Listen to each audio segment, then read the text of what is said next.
Akhirnya sudah tiba saatnya saya nggak bisa lagi merekomendasikan konsol ke gamer yang masih awam.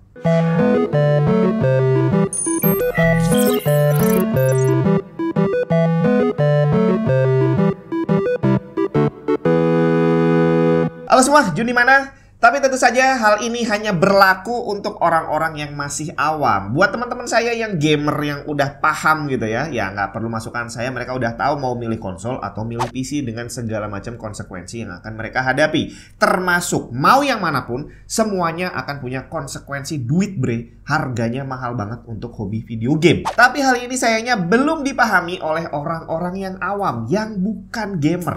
Mereka nggak tahu bahwa sebenarnya main game sekarang itu sudah mahal sekali. Beberapa kali teman saya ada yang nanya, minta pendapat. Bagusnya beli apa nih? Beli PC, Xbox atau PS buat anaknya. Bukan buat dia, tapi buat anaknya. Dan ini kita bicara hanya generasi terbaru aja. Nah, di sini kalau kita bicara soal harga, kalau dibilang PS5 dan Xbox Series X itu mahal, enggak juga sih, karena kalau PC dengan harga segitu termasuk PC yang murah gitu ya. Jadi kalau PC itu ada yang jauh lebih mahal lagi. Tapi kalau kita bicara tentang harga lagi, sebenarnya ada satu lagi alternatif yang paling bagus sebenarnya buat pemula, Xbox Series S. Jadi harganya cuma 3,5 jutaan, dapat konsol kecil, imut-imut, udah ada sticknya lagi dan bisa mainin game keluaran terbaru karena dia termasuk konsol generasi terbaru. Walaupun secara performance nggak sekencang kakaknya yang Series X ataupun PS5. Tapi at least untuk para pemula 3,5 juta itu adalah harga yang bagus banget. Tapi permasalahannya yang akan dihadapi sama mereka yang belum tahu bukan soal beli konsolnya. Pertanyaan yang selalu saya sampaikan adalah, oke, lu bisa beli konsolnya, lu tahu nggak harga gamenya? Dan inilah yang akhirnya banyak membuat orang mundur bre. Begitu tahu bahwa ternyata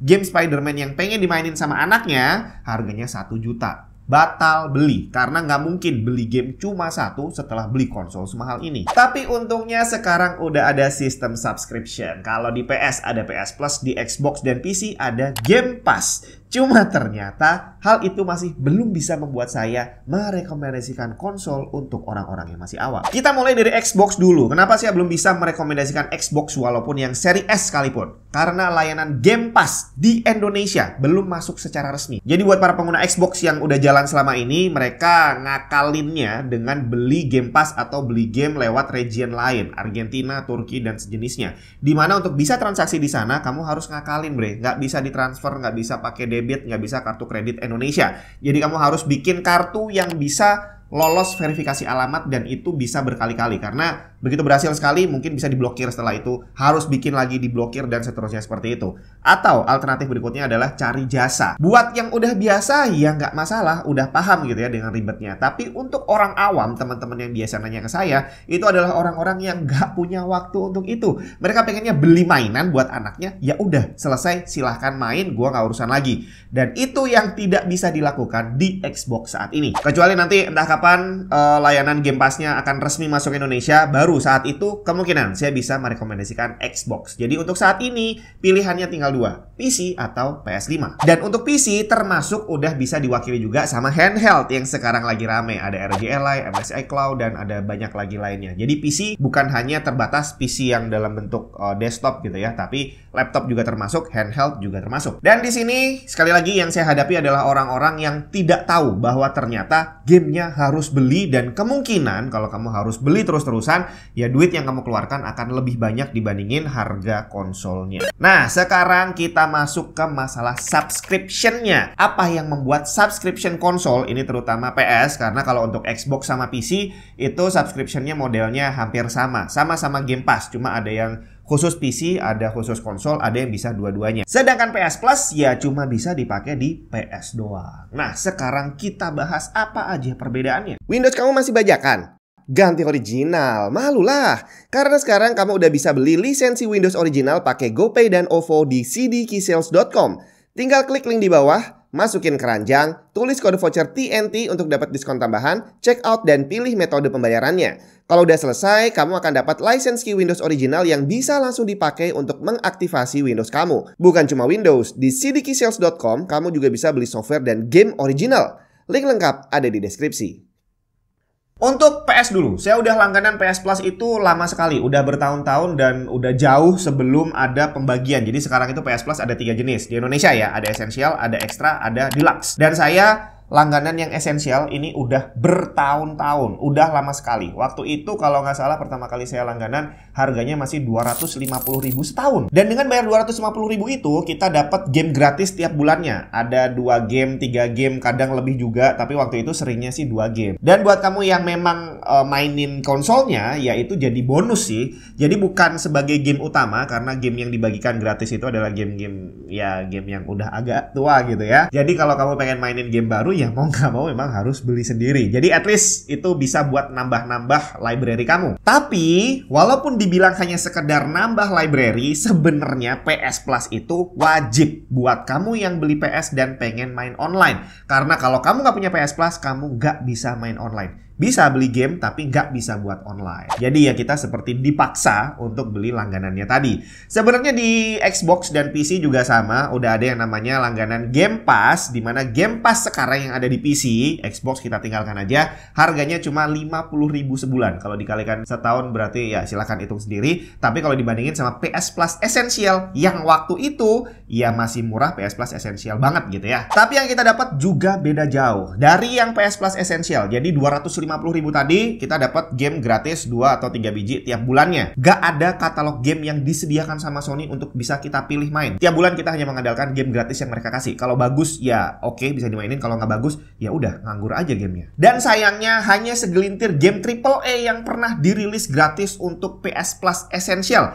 Jadi untuk game-game yang bagus AAA eksklusifnya Sony yang bagus-bagus itu, sejauh saya punya PS, saya harus beli terpisah. Sampai akhirnya sekitar tahun 2022 kalau nggak salah, Sony mengeluarkan sistem PS Plus yang baru, di mana ada yang punya katalog game seperti yang ditawarkan sama Game Pass. Tapi di sini Sony membaginya menjadi 3 kelas. Yang pertama adalah PS Plus Essential. Ini adalah yang 250 ribuan itu yang saya bayar tiap bulan, tiap tahunnya ya. Terus yang kedua adalah PS Plus Extra, di mana Extra ini bukan cuma dapat game gratis tiap bulannya, tapi ada library yang juga bisa dimainin. Dan terakhir ada yang namanya PS Plus Deluxe. Deluxe ini berarti dapat yang ada di Essential dan Extra, ditambah ada katalog game klasik punyanya Sony. Tinggal permasalahannya, harganya jadi mahal banget. Jadi untuk paket basicnya yang Essential aja, yang tadinya 250 ribuan setahun, sekarang jadi 700.000 lebih bre. Dan dengan harga yang sudah naik sebegitu banyaknya, benefit yang saya dapat hampir gak ada penambahan sama sekali. Dan ini kalau 700.000 setahun itu kalau dihitung bulanannya 89.000. Dan ini nanti akan kita jadikan pembanding dengan Game Pass, karena Game Pass bayarnya bulanan, gak ada tahunan. Nah, kemudian yang ekstra, yang atasnya itu bayarnya 135.000 sebulan. Dan itu kamu dapat game katalog. Dan di sini muncul masalah buat saya yang udah lama langganan PS Plus Essential. Jadi katalog yang dia berikan sekali lagi bukan katalog game baru. Jadi begitu Sony merilis yang ekstra, otomatis game-game yang ada di dalam sana saya udah banyak yang punya bre. Jadi akhirnya saya sebagai pelanggan lama nggak ada esensinya untuk upgrade, karena sebagian besar gamenya saya udah beli sendiri.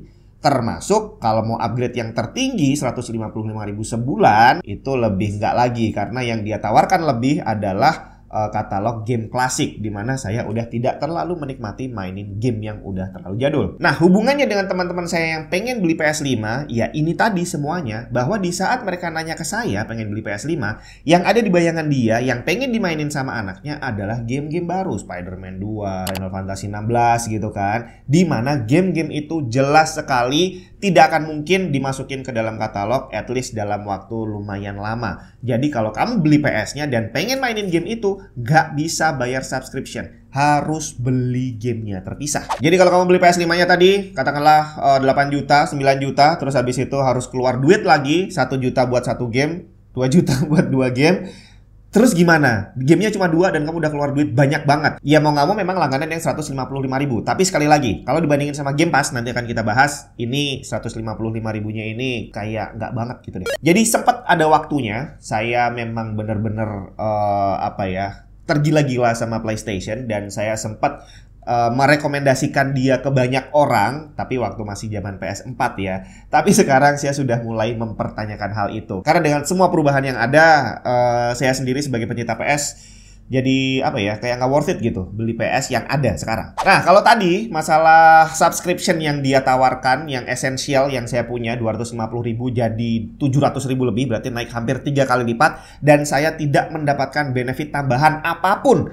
Jadi sekarang saya masih langganan, tapi lebih ke arah sayang aja kalau berhenti karena library-nya udah terlanjur banyak. Jadi bukan karena saya masih mencintai PS-nya, enggak. Tapi karena sayang kalau dibeli dan karena memang ada PS-nya di rumah. Jadi sementara masih ada, sampai akhirnya nanti saya memutuskan untuk nggak beli game lagi di sini, baru akhirnya mungkin nanti dijual semuanya kali ya. Nah, sedangkan untuk Game Pass yang ada di PC ini luar biasa. Bayarnya untuk yang region Indonesia itu cuma ada satu jenis, 50.000 sebulan. Tapi yang kita dapat gila, banyak banget. Kalau dibandingin sama punya PS, bener-bener nggak ada apa-apanya. Jadi untuk harga, balik lagi tadi di PS yang paling bagus adalah 155.000. Tapi di sana kamu nggak mungkin dapat game eksklusifnya PS yang baru, dan nggak mungkin bisa kamu mainin di hari pertama rilis gratis. Nggak bisa, harus beli terpisah. Sedangkan di Xbox Game Pass yang ada di PC, harganya cuma 50.000.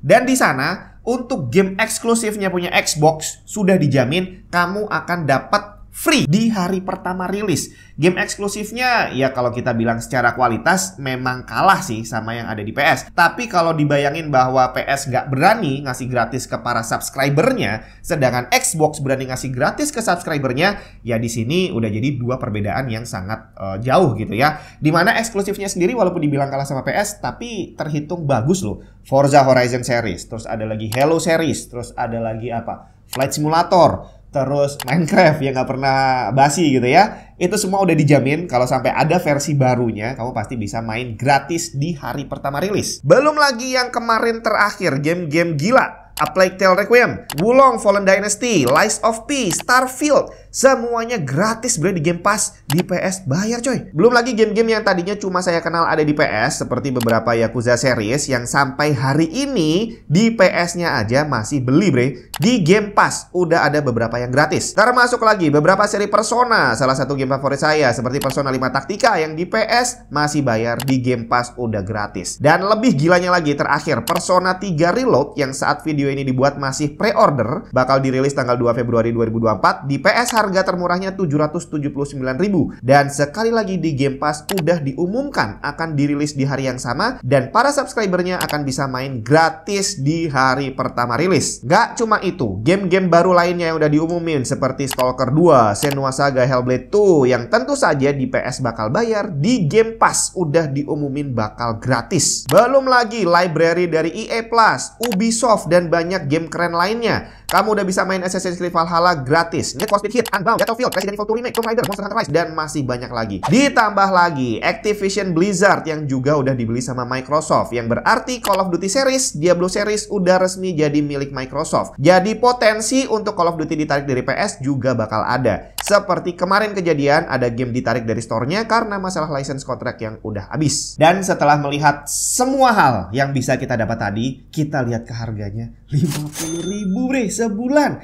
Kalau mau masuk ke PS dan kamu langganan yang 89.000, kamu gak dapat apa-apa. Zero. Apalagi kalau kamu adalah pelanggan baru. Kamu baru beli PS dan langsung langganan yang 89.000. Hari itu juga kamu cuma dapat 2 game lama. Udah itu doang. Gak ada game lain yang bisa kamu mainin. Dan akhirnya kembali ke pertanyaan awal, kenapa kok saya nggak bisa menyarankan konsol, terutama PS, ke teman-teman saya yang masih awam. Ya itu tadi bre, lu beli PS, keluar duit banyak, nambah lagi 89.000 sebulan, dan lu belum punya game apapun.